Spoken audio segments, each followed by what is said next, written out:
आजकल हर जगह सिर्फ एक ही बात की चर्चा हो रही है कि कैसे रतन टाटा के मरने के बाद उनके सौतेले भाई नोएल टाटा को टाटा ग्रुप्स का नया चेयरमैन बनाया गया है। लेकिन आखिर कैसे वो चेहरा जो कभी स्पॉटलाइट में आया ही नहीं, उसे चेयरमैन की कुर्सी मिल गई।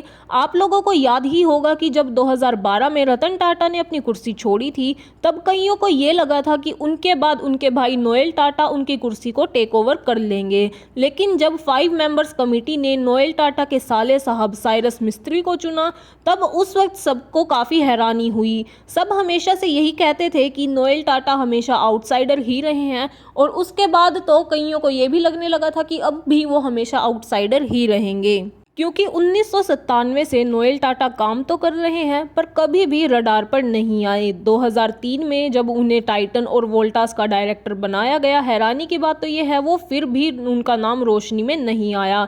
यहाँ तक कि बॉम्बे हाउस, जो कि टाटा ग्रुप्स का हेडक्वार्टर है, उसमें भी नोएल टाटा का नाम सबको 2008 में ही पता चला था। हालांकि 2008 में नोएल टाटा का नाम बॉम्बे हाउस में गूंजा तो सही, पर वो नाम ज़्यादा दिन तक लाइमलाइट में नहीं रह पाया, क्योंकि 2011 में साइरस मिस्त्री को नया चेयरमैन अनाउंस कर दिया गया था।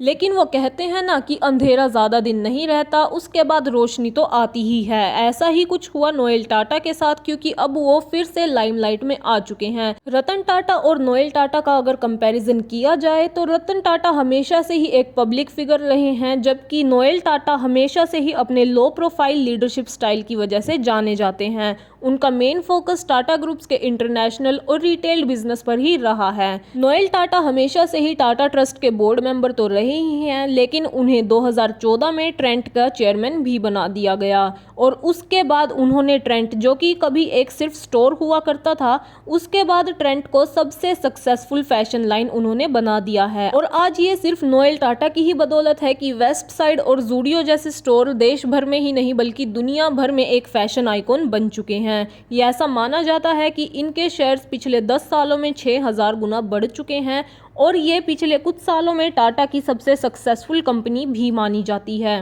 ट्रेंट, जो कि कभी सिर्फ एक स्टोर हुआ करता था, नोएल टाटा के चेयरमैन बनने के बाद ये 4th लार्जेस्ट टाटा कंपनी बन चुका है। इसने टाटा टाइटन और टाटा वोल्टास को भी पीछे छोड़ दिया है। और नोएल टाटा की लीडरशिप सिर्फ यहाँ तक ही सीमित नहीं रही। उसके बाद 2018 में उन्हें टाइटन्स का और 2022 में टाटा स्टील का वाइस चेयरमैन उन्हें बनाया गया, और उसी मेहनत का ये नतीजा है कि आज नोएल टाटा रतन टाटा के सक्सेसर के तौर पर अपनी पोजीशन काफ़ी सॉलिड कर चुके हैं, और बहुत लोगों ने उन्हें एज अ सक्सेसर अप्रूव भी कर दिया है। आपको बता दें कि नोएल टाटा की शादी आलू मिस्त्री, जो कि साइरस मिस्त्री की बहन है, उनसे हुई है, जो खुद भी एक बिजनेस फैमिली से आती है।